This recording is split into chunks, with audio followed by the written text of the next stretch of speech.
Assalamualaikum warahmatullahi wabarakatuh.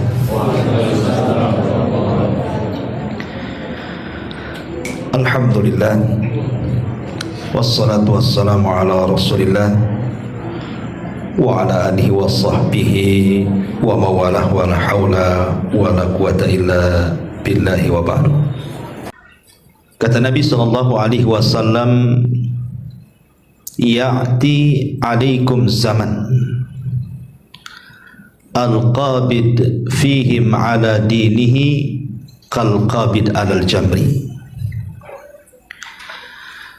Kata Nabi sallallahu alaihi wasallam, akan datang zamannya kepada kalian orang yang memegang teguh agamanya seperti memegang bara api. Hadis ini tentu bagian daripada alamatun nubuwah, tanda dari tanda-tanda kenabian. Artinya bahwa hadis ini tersirat pesan kepada kita sebagai umat akhir zaman, bahwa siapapun di akhir zaman yang berpegang dengan agama dengan sebetul-betulnya memegang agama, maka dia akan merasakan seperti sabda Nabi sallallahu alaihi wasallam, yakni dia akan memegang seperti bara api. Kalau kita lihat secara hakikat bara api itu, tidak ada manusia yang sanggup memegangnya. Siapa yang bisa memegang bara api? Antum ambil kayu kemudian bakar. Ketika merah-merahnya itu, arang itu, antum pegang, kira-kira bisa tidak? Mustahil. Karena sifat bara api itu pasti panas. Sifat bara api itu pasti akan sakit dan mungkin juga melepuh tangan kita kalau memegang bara api itu. Tapi tentu maksudnya di sini bahwa nanti umat di akhir zaman itu agama mereka akan digoyang. Ada di antara mereka sampai melepas agamanya, betul-betul dia lepas agamanya. Tapi ada juga yang kemudian mulai malas untuk memegang agamanya, karena tadi kalau dia memegang agamanya maka akan berbagai macam musibah, bala, ujian datang kepadanya sehingga dia makin lemah untuk memegang agamanya. Ma'asyiral muslimin yang dimuliakan Allah Azza wa Jalla, kita lihat di zaman Nabi sallallahu alaihi wasallam, saat Nabi sallallahu alaihi wasallam periode Mekah, 13 tahun Nabi sallallahu alaihi wasallam berdakwah di kota Mekah, menyampaikan kalimatul la ilaha illallah, tauhid. Ketika Nabi sallallahu alaihi wasallam menyampaikan kalimat tauhid, maka Islam yang dibawa Rasul, agama tauhid itu dianggap asing kan? Bahkan mereka mengatakan, aja'alal alihata ilahan wahid inna hadza la syai'un ujab. Apakah engkau akan membawa satu Tuhan saja wahai Muhammad, dan kami harus membuang banyak Tuhan seperti Lata, Uzza, Manat, Khubal dan yang lainnya? Tentu ini agama yang aneh. Artinya bahwa permulaan Islam yang didakwahkan Rasul itu dianggap aneh. Dan Nabi SAW mengisyaratkan bahwa keanehan Islam atau keasingan Islam itu akan terjadi di akhir zaman. Makanya Nabi mengatakan, bada'al Islam ghariba wa sayaudu ghariba kama bada'a fatuba lil ghuraba. Kemunculan Islam di permulaan itu asing dan akan kembali asing, tapi beruntunglah orang-orang yang dianggap asing, kata Rasul. Kita lihat bahwa perjalanan dakwah Nabi sallallahu alaihi wasallam di permulaan dakwahnya, dan juga para sahabat Nabi sallallahu alaihi wasallam yang ikut memeluk agama yang hak kepada Nabi sallallahu alaihi wasallam, maka persis yang disabdakan Nabi sallallahu alaihi wasallam tadi, kal qabid alal jamri, seperti memegang bara api. Sebut saja Suhaib Ar-Rumi, Suhaib Ar-Rumi atau Suhaib ibn Sinan Ar-Rumi radhiyallahu anhu. Ketika dia memeluk Islam, maka dia disiksa habis-habisan oleh orang-orang kafir Quraisy sehingga dipukul depan dan belakangnya. sampai hilang ingatan. Suhaib ini hilang ingatan gara-gara hanya memeluk Islam. Diberikan tekanan orang-orang Quraisy supaya menjadi pelajaran bagi yang lainnya, siapa yang memeluk agama Muhammad maka nasibnya sama dengan Suhaib Ar-Rumi. Artinya bahwa lihat tantangan dakwah kala itu. Seorang sahabat Nabi SAW, Suhaib Ar-Rumi, hanya mempertahankan keimanan tapi dipukul sampai hilang ingatan. Walaupun kemudian dengan berjalannya waktu Allah kembalikan ingatan Suhaib Ar-Rumi ini. Tapi lihat bagaimana kondisi saat itu orang yang memeluk Islam. Kemudian juga contoh yang lainnya, Utsman ibn Affan radhiyallahu an. Di permulaan dia masuk Islam, keluarganya tidak terima. Bahkan salah satu paman Utsman ibn Affan ini sampai kemudian mengikat Utsman ibn Affan dengan tikar yang terbuat dari anyaman pelepah kurma, semacam dibungkus kemudian diikat. Kemudian kakinya diikat di atas pohon, kemudian kepalanya di bawah kayak digantung. Kemudian pamannya membakar kayu bakar, bukan untuk membakar Utsman, tidak, tetapi pembakaran itu dekat dengan Utsman digantung. Jadi apabila apinya kemudian padam, apa yang terjadi? Keluar asap. Asap itulah yang sengaja kemudian terhempas angin dan terkena wajah Utsman ibn Affan radhiyallahu anhu. Anda bisa bayangkan kalau ada orang di depan perapian kemudian ada angin dan asapnya mengarah ke kita, pengap kita dibuatnya, tidak bisa bernafas, boleh jadi sakit mata, sakit hidung dan begitu seterusnya. Lah Utsman itu berjam-jam diberikan asap seperti itu. Kita bisa bayangkan betapa tersiksanya Utsman kala itu. Tetapi Utsman ibn Affan tidak bergeming dari keimanannya sampai akhirnya kemudian dilepaskan oleh pamannya. Makanya kemudian Utsman pun berinisiatif untuk hijrah dari Mekah, bahkan memimpin hijrah pertama ke Habasyah karena sudah tidak tahan berada di Mekah. Itu contoh bagaimana Islam ditekan di masa itu. Atau contoh yang lainnya, Mus'ab ibn Umair radhiyallahu an. Mus'ab ibn Umair ini kalau boleh dikata idolanya anak-anak muda hari ini. Selain daripada Mus'ab ini orangnya tampan, begitu digambarkan, kemudian kulitnya terawat, kemudian pakaiannya megah-megah, kemudian orang tuanya bangsawan, apa yang diinginkan dia semua dipenuhi oleh orang tuanya. Dari kendaraan, pakaian, wewangian, bahkan gadis-gadis di zaman itu mereka sangat berharap ingin menikah dengan Mus'ab ibn Umair, saking tampannya. Tapi Mus'ab ibn Umair orang cerdas. Kemudian belakangan dia masuk Islam, bersahadat di hadapan Nabi SAW. Ngamuk keluarganya. Akhirnya kemudian orang tuanya membuat jeruji penjara dalam rumahnya. Kemudian Mus'ab pun dipenjara dan tidak boleh keluar. Sampai beberapa waktu lama. Akhirnya kemudian Mus'ab bin Umair berhasil keluar dari rumahnya. Kemudian bergabung dengan kaum muslimin. Makanya Nabi SAW juga karena melihat kecerdasannya, dia pula yang diutus oleh Rasul untuk berdakwah pertama kali kemana? Ke kota Madinah. Tapi yang ingin saya jelaskan adalah banyak para sahabat Nabi SAW yang mereka tidak tahan melihat Mus'ab. Kenapa? Karena Mus'ab yang mereka lihat hari ini berbeda dengan Mus'ab yang mereka lihat saat berada di atas kekufuran, di mana semua hajatnya dibutuhkan, semua dikasih orang tuanya. Tapi sekarang Mus'ab bukan lagi orang kaya, bahkan kulitnya sudah tidak seindah dulu.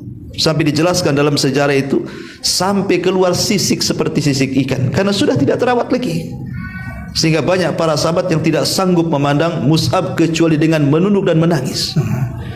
Begitulah tekanan supaya Mus'ab kembali kepada kekufuran, tapi dia memiliki agama yang kokoh dan kuat sehingga dia tidak bergeming dengan sebuah kekayaan. Ini sederetan orang-orang merdeka. Dan kalau kita ceritakan betapa banyak para sahabat Nabi SAW yang mendapatkan intimidasi dan tekanan dari orang-orang Quraisy. Kita lihat para budak Lebih parah lagi, sebut saja Bilal ibn Rabah radhiyallahu an, punya majikan namanya Umayyah ibn Khalaf. Umayyah ibn Khalaf ini orang bengis, ikhwan, orang jahat ya. Jadi ketika Bilal ibn Rabah masuk ke dalam Islam, disiksa habis-habisan sampai satu hari diikat kemudian lehernya, kemudian anak-anak kecil menggeretnya layaknya binatang. Bahkan satu hari dia diikat di pohon kurma, kemudian dicambuk dan tidak berhenti yang menyambuk kecuali kecapean. Sampai satu hari dia dibawa ke padang pasir, kemudian ditimpakan batu yang sangat besar di tengah-tengah terik matahari, sampai Bilal hanya mengatakan ahadul ahad, ahadul ahad. Tapi Bilal tidak pernah menanggalkan keislamannya. Sampai satu hari Abu Bakar radhiyallahu an melihat, kasihan dia datang kepada Umayyah ibn Khalaf, menawar berapa harga Bilal, asal kau bebaskan dia aku bayar, katanya. Subhanallah, Umayyah ibn Khalaf pun kemudian meminta bayaran yang sangat tinggi. Dalam riwayat 5 qirat, dalam riwayat 7 qirat emas. Itu bukan harta sedikit. Kalau seandainya membeli budak yang lain mungkin boleh, bisa puluhan budak dia beli dengan harga segitu itu. Tapi demi membebaskan Bilal ibn Rabah, walaupun Abu Bakar harus mengeluarkan uang yang sangat besar, tetap ia lakukan. Akhirnya Bilal pun bebas. Makanya Umar bin Khattab radhiyallahu mengatakan, Abu Bakrin sayyidun a'taqa sayyidan. Abu Bakar itu seorang sayyid, pemimpin, dan dia telah memerdekakan seorang pemimpin juga. Maksudnya Bilal ibn Rabah. Karena setelah peristiwa ini Nabi SAW sangat memuliakan Bilal, dan dia menjadi pemimpin para muadzin sampai kiamat dibangkitkan. Bilal ibn Rabah. Kemudian siapa lagi? Sebut saja Khabbab ibn Arat. Khabbab ibn Arat radhiyallahu an. Khabbab ibn Arat ini, ikhwan, majikannya seorang pandai besi, pemilik usaha pandai besi. Anda bisa bayangkan namanya pandai besi, isinya hanya besi dengan api saja. Itulah pandai besi. Jadi Khabbab ibn Arat ini ketika mendengar bahwa dia masuk Islam, majikannya marah, sehingga dipaksa Khabbab ibn Arat ini murtad. Tapi Khabbab tidak mau. Sampai kemudian majikannya kalau sudah marah, dia ambil besi, dimasukkan ke dalam api sampai merah, kemudian disundutkan ke badannya. Subhanallah. Sampai sejarah menjelaskan tidak ada satu pun tempat di badan Khabbab ibn Arat ini kecuali ada sundutan besi panas di situ. Itu Khabbab ibn Arat radhiyallahu anhu. Sampai di zaman Umar bin Khattab radhiyallahu anhu, Umar ini mengenang bagaimana kebengisan orang-orang Quraisy terhadap para sahabat Rasul. Di tengah-tengah mereka ada Khabbab ibn Arat. Kemudian Khabbab pun membuka pakaiannya. Rupanya tidak ada satu pun kulit di punggungnya, melainkan ada bekas bolong-bolong, bekas tusukan besi panas. Sampai Umar menangis. Tapi begitu sabarnya Khabbab ibn Arat kala itu. Walaupun pernah Khabbab itu hampir putus asa, hampir melepaskan agamanya. Sehingga ketika dia sudah tidak tahan, dia datang kepada Nabi SAW. Rasul ketika itu sedang bersandar di kiswah Ka'bah. Kemudian Khabbab mengatakan, ya Rasulullah, ala tad'u lana, ala tastaghfir lana. Rasul, tidakkah kau berdoa kepada Allah? Tidakkah kau minta pertolongan kepada Allah? Lihat, tidakkah kau iba kepada kami? Kami sudah tidak kuat disiksa oleh mereka. Mintalah kepada Allah kemenangan, agar kemenangan itu cepat kepada kita.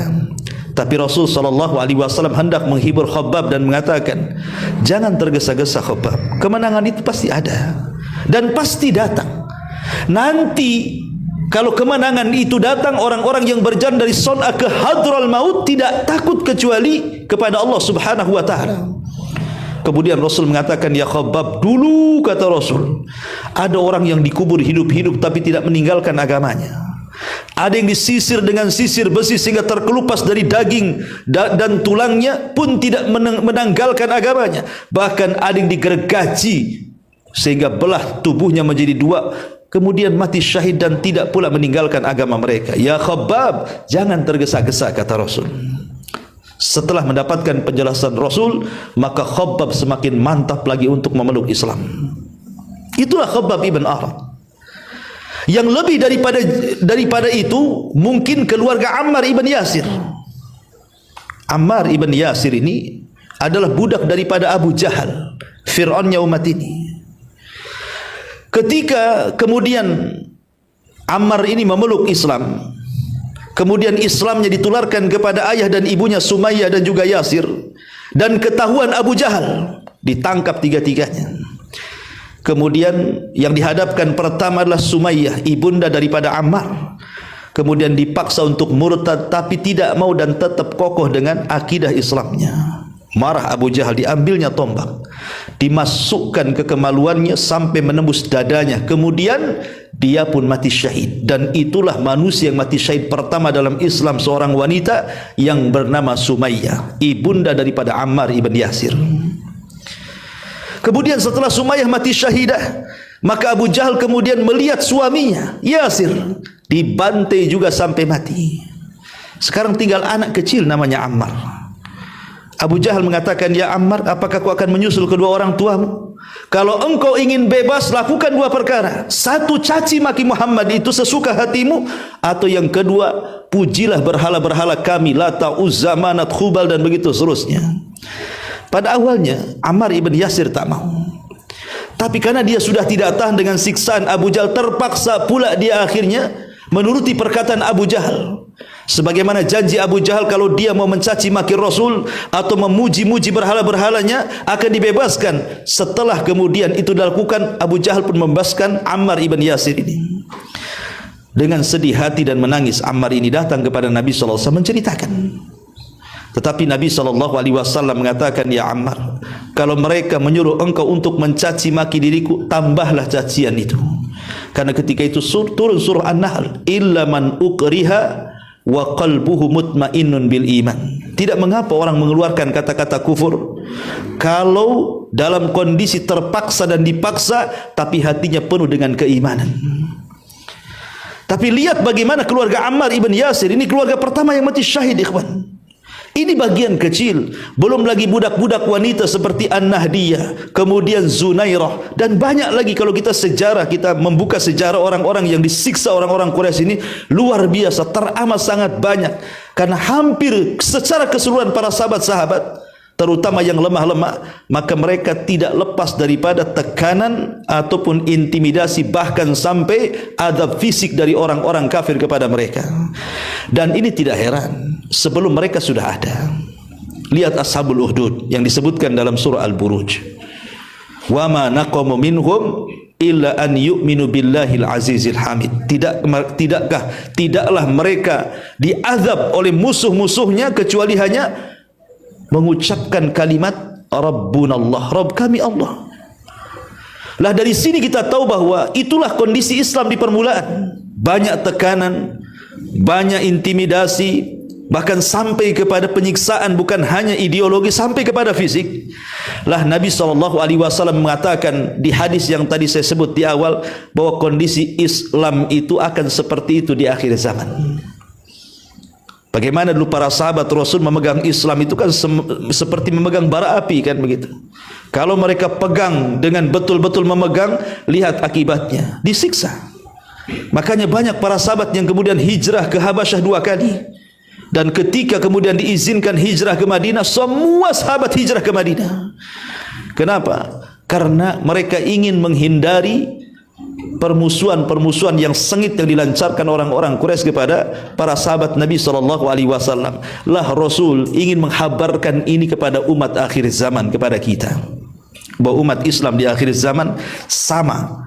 Ketika mereka berpegang dengan teguh agamanya, dengan betul-betul berpegang, maka mereka layaknya seperti megang bara api. Semakin dipegang, maka ujian akan bertubi-tubi menimpa dia. Makanya kenapa Nabi SAW sampai mengatakan, di akhir zaman itu ada yusbihu mu'minan wa yumsi kafirah, wa yumsi mu'minan wa yusbihu kafirah. Ada orang di pagi hari dia beriman, malamnya pula kufur. Ada orang yang malamnya beriman, paginya pula kufur. Kenapa? Yabi'una dinahum bi'aradin minad dunya. Karena mereka menjual agamanya dengan dunia yang sangat hina sekali. Gara-gara pernikahan orang bisa murtad, gara-gara ekonomi orang bisa murtad, gara-gara politik orang bisa murtad. Jadi sekarang ini kalau kita lihat bahwa begitu rapuhnya umat Islam di akhir zaman itu, kenapa? Karena tadi Nabi SAW menghabarkan banyak kabar kepada kita bahwa umat Islam semakin jauh dari Nabi SAW itu bukan semakin kuat, tapi semakin lemah. Satu hadis Nabi SAW yang dikeluarkan Imam Tirmidzi dari sahabat Thauban kalau tidak salah, Maulan Nabi SAW. Kata Nabi SAW, yushiku an tada'a alaikum kama tatada'a al-akalatu ila qas'atiha. Hampir-hampir kalian dikepung oleh musuh-musuh kalian seperti orang lapar yang mengerubungi satu nampan yang penuh dengan makanan. Sahabat bertanya kepada Nabi SAW, ya Rasulullah, amin killatin nahnu yawma idin. Rasul, apakah memang jumlah kami sedikit kala itu sehingga musuh-musuh kita mengepung kita dari berbagai macam arah? Kata Nabi SAW, bal antum yawma idzin kathirun. Bahkan kalian pada hari itu mayoritas, bukan minoritas. Tapi kenapa kemudian yang mayoritas dikepung pula oleh orang-orang yang minoritas? Harusnya secara logika yang mayoritas itulah yang mengepung minoritas. Tapi di akhir zaman terbalik, justru yang mayoritas dikepung minoritas. Kemudian Nabi SAW menggambarkan bagaimana bisa terjadi, karena kondisi kalian, kata Rasul, kagutha isail, seperti buih yang ada di lautan. Lihat buih itu, walaupun banyak tidak ada gunanya. Ya. Kemudian Nabi SAW menjelaskan lagi, kata Nabi SAW, wala yanzi'anna fi qulubi aduwikumul mahabata minkum. Allah akan cabut perasaan takut musuh-musuh kalian kepada kalian. Allah akan cabut perasaan takut musuh-musuh kalian kepada kalian. Wala yakdhifannallah fi sudurikumul wahnu. Tetapi Allah akan tanamkan pada hati-hati kalian penyakit al-wahnu. Wahn itu bahasa Arab, bahasa kitanya lemah, kelemahan. Kenapa bisa lemah? Kemudian Rasul memberikan alasan, karena kalian hubbud dunya wa karahiyatul maut. Terlampau cinta dengan dunia yang berakibat dengan takut akan kematian. Disitulah kelemahan kalian. Lemah dengan dua perkara ini menjadi lemah agama kalian, iman kalian lemah, kata Rasul. Dulu ikhwan, dulu di zaman Nabi SAW, kenapa Islam selalu menang dalam setiap peperangan? Karena di mata para sahabat Nabi SAW, ketika mereka sudah keluar berjihad, kalau bisa mereka tidak pulang lagi, alias mati syahid. Itulah kunci kemenangan yang dikatakan Khalid ibn Walid ketika berdialog dengan orang-orang Romawi. Apa kata Khalid? Nahnu qaumun nuhibbul mauta kama tuhibbul haya. Kami ini sebuah kaum yang cinta dengan kematian sebagaimana kalian cinta dengan kehidupan. Kalau ada sebuah pasukan, niat mereka ingin mati dan tidak ingin hidup, niat mereka ingin masuk ke dalam jihad dan tidak ingin kembali, siapa yang akan melawan orang-orang yang siap mati? Tidak ada yang bisa melawan. Orang ini siap mati semua. Sementara orang-orang kafir itu tidak siap dengan kematian. Mereka ingin hidup. Makanya dalam setiap peperangan di zaman itu hampir tidak terkalahkan. Tidak terkalahkan kaum muslimin apabila perang. Kenapa? Karena jiwa raga mereka sudah diserahkan kepada Allah. Mereka sudah cinta dengan syahid dan kematian. Karena di saat itu kecintaan dunia tidak ada. Yang ada kecintaan kepada akhirat. Dan takut mati tidak ada. Yang ada ingin mati. Ketika hati mereka terpaut dengan akhirat, sehingga mereka ingin mati syahid dan ingin cepat kembali menghadap Allah Subhanahu wa taala, itulah modal yang paling besar kemenangan Islam di zaman itu. Makanya kemudian Islam itu tidak pernah lemah di zaman itu, kuat. Kenapa? Karena dua perkara ini tidak ada, cinta dunia dan takut mati. Tapi Nabi SAW mengatakan umat di akhir zaman akan berhadapan dengan musuh yang sudah tidak punya rasa takut dengan kalian. Jadi musuh-musuh Islam itu sudah enggak takut dengan umat Islam lagi. Kenapa? Karena umat Islam sudah tidak seperti umat Islam dahulu, yang mereka ingin berhubungan dengan Allah, ingin mati kalau bisa perang enggak kembali. Sekarang tidak ada lagi. Yang ada hanya kelemahan, dicintakan dengan dunia dan takut kematian. Makanya musuh-musuh itu akan mudah mengepung kalian dari berbagai macam arah. Itulah nasib Islam di akhir zaman, kata Rasul. Walaupun mereka banyak, tetapi kondisi mereka seperti buih, tidak berguna. Ma'asyiral muslimin yang dimuliakan Allah Subhanahu wa taala. Kalau sebut saja hubbud dunia, cinta dunia, yang terbayang pada kita kalau sudah cerita dunia apa? Harta. Apalagi kalau kita cerita dunia, pasti yang terbayang pertama adalah harta. Pengen punya rumah bagus, pengen punya kendaraan mewah, pengen punya tanah luas, pengen punya uang banyak, pengen punya usaha yang maju. Itulah dunia, ya. Sebenarnya dunia itu tidak dilarang untuk mengambilnya. Tidak ada masalah kita ini mencari dunia. Seperti antum yang rumahnya jauh, kemudian datang ke pengajian ini, antum punya rumah, punya mobil gitu. Mendingan mana, jalan kaki ke sini atau naik mobil? Ya, naik mobil lah, tidak mungkin jalan kaki. Apalagi dari Batam Center ke sini, apa nggak pengkor? Ya. Artinya kan boleh kita pakai mobil ke pengajian, pakai motor ke pengajian, naik taksi ke pengajian, daripada jalan kaki sampai sini udah buyar pengajian. Dunia ini boleh hanya untuk melengkapi hidup saja. Selama dunia ini hanya untuk melengkapi hidup, untuk perjalanan kita ke akhirat, tidak tercela dunia ini. Dunia ini menjadi tercela ketika kemudian tidak diletakkan di tangan, tetapi diletakkan dalam hati. Kalau mobil sudah diletakkan di hati, rumah diletakkan di hati, uang diletakkan di hati, tanah-tanah yang luas antum beli diletakkan di hati, itulah yang dicela dalam Islam. Karena ketika kemudian dunia itu diletakkan di hati, maka dia akan berangan-angan kalau bisa jangan cepat mati. Kalau bisa 100 tahun lagi lah, best lah usianya tuh. Kalau bisa sampai 200 tahun, bagus, jangan mati dulu kan gitu. Kenapa? Masa saya baru sukses dari muda, sudah tua, sekarang sudah kaya, masa saya mati? Kan itu. Kalau bisa ditambah lagi umurnya kan begitu. Itu kalau cinta dunia sudah masuk ke dalam hati seperti itu, dia tidak akan ingin mati. Kalau bisa ingin panjang usianya. Itulah yang dikatakan Rasul, hubbud dunya wa karahiyatul maut. Kalau orang sudah cinta dunia, pasti tidak mau mati.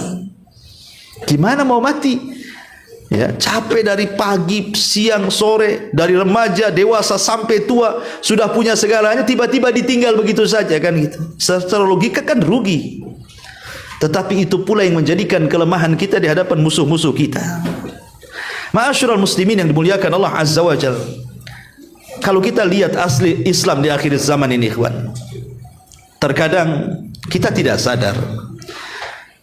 Kita boleh jadi mungkin mengaji seperti ini hampir mungkin seminggu 2 kali, atau di antara antum ada yang mungkin seminggu tiap hari ngaji ke sana kemari. Ya. Bukan tidak bagus-bagus. Ini bisa menambah pengetahuan dan bisa kita amalkan. Ya. Tapi terkadang ada yang melupakan kita. Kita ini tidak dituntut hanya sekedar menjadi orang soleh saja, ikhwan, tetapi dituntut juga menjadi orang muslih. Soleh dan muslih. Soleh itu memperbaiki diri, muslih itu memperbaiki orang. Kalau soleh saja, antum tidak akan diganggu siapa-siapa. Coba antum sholat, ya untuk sendiri, puasa untuk sendiri, ngaji untuk sendiri, baca Quran untuk sendiri, zikir untuk sendiri. Siapa yang ganggu antum? Nggak ada. Antum nggak akan diganggu. Coba aja. Tapi kalau antum sudah mulai muslih, menasihati orang, tetangga tak solat antum tegur, kenapa kau tak solat? Tetangga mabuk antum tegur, ketika tetangga menyelisih sunnah antum tegur, ketika tetangga melakukan kesyirikan antum nasihati. Di situ muncul permusuhan. Kalau kita solat dalam rumah, puasa dalam rumah sendirian, nggak ada yang ganggu. Tapi ketika kita sudah menjadi muslih, berusaha memperbaiki orang, disinilah gangguan-gangguan akan terjadi. Disitulah perlu kesabaran. Seperti kita memegang bara api, tapi kita harus lakukan. Tidak mungkin ada kemungkaran depan mata kita diamkan. Pasti kita ingkari lah kan gitu. Masalahnya ikhwatu fiddin muliakan Allah Azza wa Jalla, musuh-musuh Islam ini teramat sangat kuat, terutama di zaman akhir seperti ini. Karena hampir semua bidang yang harusnya umat Islam miliki sudah diambil sepenuhnya oleh musuh-musuh kita. Apa itu? Kalau boleh 3 atau 4 bidang coba. Pertama, perpolitikan, atau disebut dalam bahasa Arabnya as-siyasah. Kemudian yang kedua, ekonomi, atau dalam bahasa Arab disebut al-iqtisadiyah. Kemudian Yang ketiga budaya. Ya. Kemudian yang keempat dunia kemiliteran. Ini 4 perkara ini kalau sudah dipegang oleh musuh, habis kita. Kita rinci sedikit. Pertama, perpolitikan. Sekarang dunia Islam, negara Islam atau negara yang mayoritas Islam, acuan politiknya kemana? Apakah ke Islam atau ke Barat? Ke Barat. Sistem pemilihan kepemimpinan di negara-negara Islam, mau tidak mau sekarang harus mengikut ke Barat kan? Karena sudah menggunakan sistem demokrasi kan? Ya. Dan mereka menganggap itu sistem yang paling baik. Padahal tidak ada yang lebih baik melebihi hukum Allah Subhanahu wa taala. Tapi sistem itu sudah berlaku di negara kita, bahkan di negara manapun. Seolah-olah sistem Barat lebih baik dibandingkan sistem Islam. Ya. Yang kedua, al-iqtisadiyah, ekonomi. Siapa yang pegang ekonomi sekarang? Umat Islam? Tidak juga. Padahal siapapun yang memegang ekonomi, dia bisa menentukan harga. Kalau orang megang ekonomi, dia bisa menentukan harga, artinya bisa mengatur pasar. Kalau sebuah negara kuat ekonominya, dia bisa mengatur negara-negara lemah kan? Dengan memberikan bantuan, memberikan macam-macam, dengan syarat mereka harus tunduk dan patuh kepada negara yang membantunya. Dan itu sudah terjadi. Ketika ekonomi kita lemah, dicengkram ekonomi yang kuat dari orang-orang kafir, maka kita seperti apa? Ya aturan-aturan main ikut mereka masalahnya. Kemudian budaya dibesar-besarkan, walaupun budaya itu jelas ada unsur kesyirikannya, ada unsur maksiatnya, dibiarkan. Harusnya itu kan ditata dengan rapi. Mana budaya-budaya yang sesuai dengan Islam, mana budaya-budaya yang tidak sesuai dengan Islam, harusnya kan dipilah-pilah tuh. Tapi tidak diangkat tinggi-tinggi. Walaupun dalam budaya itu ada kesyirikan, ada bid'ah, ada maksiat dan macam-macam. Kemudian dunia kemiliteran. Dulu Barat itu di masa kegelapan, mereka belajar kepada umat Islam yang ada di Andalusia. Mereka belajar kepada umat Islam yang ada di Turki Utsmani. Mereka belajar kepada umat Islam yang ada di Baghdad. Itu orang-orang Amerika dulu tuh, zaman kegelapan tuh. Tapi setelah kemudian mereka cerdas, belajar kepada umat Islam, mereka balik ke negaranya, maka mereka coba kemudian mengamalkan ilmu mereka dengan mengembangkan pengetahuan, dan akhirnya kita lihat Barat itu, mereka sanggup menciptakan berbagai macam senjata yang umat Islam tidak punya. Umat Islam hanya bisa membeli kan sekarang, bukan membuat, membeli. Ya. Apapun yang mereka jual dengan harga apapun pasti dibeli, karena kita tidak seperti mereka. Artinya sudah terbalik-balik gitu dunia ini. Ya. Lah dari 4 unsur ini saja, disinilah letak lemahnya umat Islam. Kalau perpolitikan dipegang oleh orang-orang mereka, kemudian ekonomi dipegang oleh mereka, budaya dipegang oleh mereka, kemudian kemiliteran juga dipegang oleh mereka, lalu apa yang tersisa bagi kita? Tidak ada. Ya, kita menjadi lemah. Lebih daripada itu, orang-orang kafir itu, kenapa mereka berusaha untuk menghancurkan Islam secara halus? Tadi saya katakan, kalau mau perang dengan umat Islam, boleh jadi mereka akan menemukan umat Islam itu umat yang berani mati, yang kalau dia tidak ingin kembali, dan itu sukar untuk dilawan, sehingga mereka kemudian menghancurkan Islam secara halus. Dengan cara apa? Satu, ifsadul akhlak. Bagaimana merusak akhlak Islam ini? Bagaimana dirusak akhlaknya? Coba bayangkan, dirusak akhlaknya. Kalau orang-orang Yahudi ataupun Nasrani, kita katakan sudah lama rusak akhlaknya.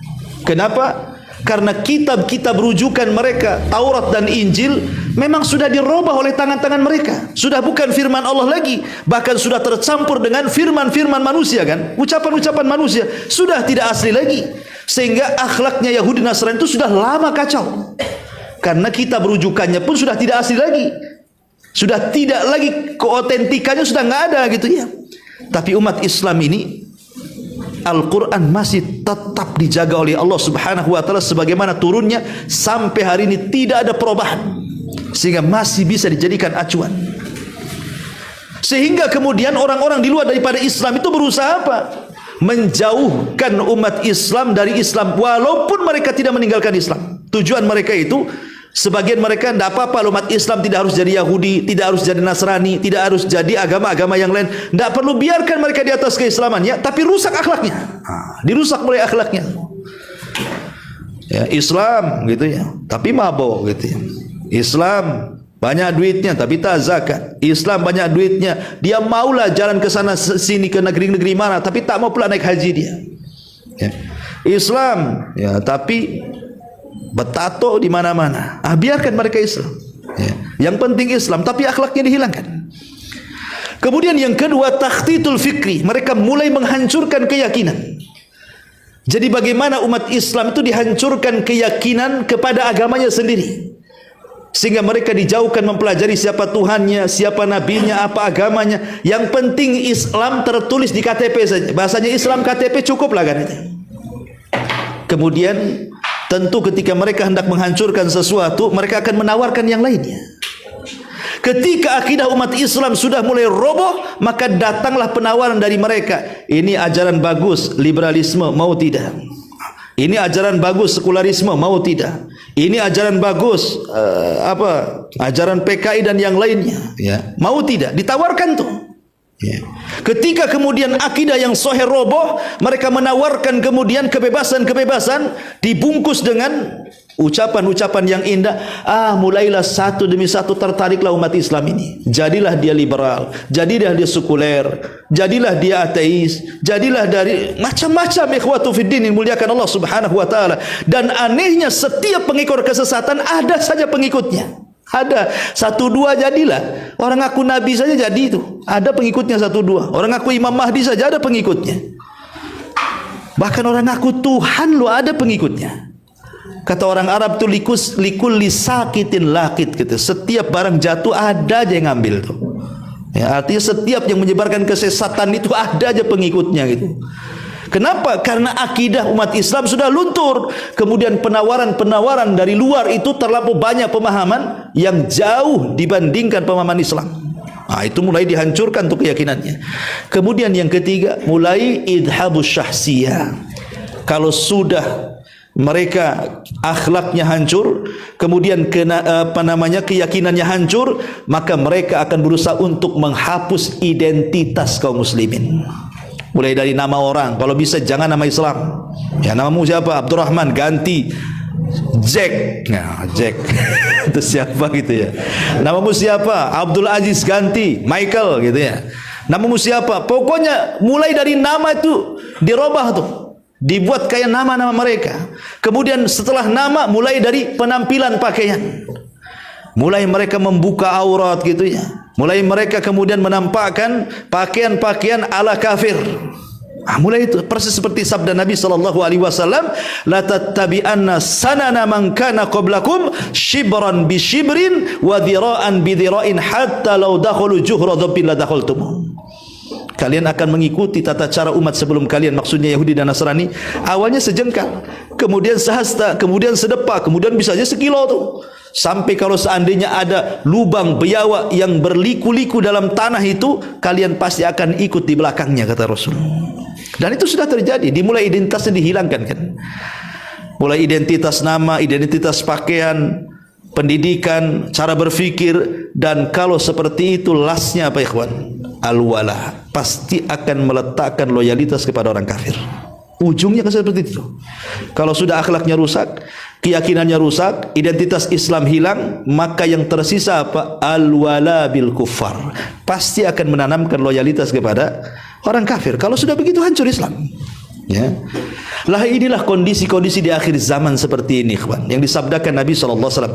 Kalau kita tidak sabar terus mempelajari agama yang benar sesuai dengan Al-Quran dan Sunnah ala fahmi salaful ummah ini, maka kita akan habis tergerus. Maka tanamkan kepada anak-anak kita ini akidah yang benar. Karena tantangan dakwah anak-anak kita ke depan berbeda dengan tantangan dakwah hari ini yang kita hadapi. Tentu akan lebih dahsyat lagi kan begitu. Karena Rasul yang mengatakan sayati alaikum zaman walladzi ba'dahu syarrun minhu. Akan datang zamannya di mana setelahnya jauh lebih buruk daripada sebelumnya. Inilah diantara nasihat yang bisa sampaikan tentang umat Islam di akhir zaman. Mudah-mudahan manfaatnya. Subhanakallahumma bihamdika asyhadu an la ilaha illa anta astaghfiruka wa atubu ilaik. Allahu ta'ala alam. Assalamualaikum warahmatullahi wabarakatuh.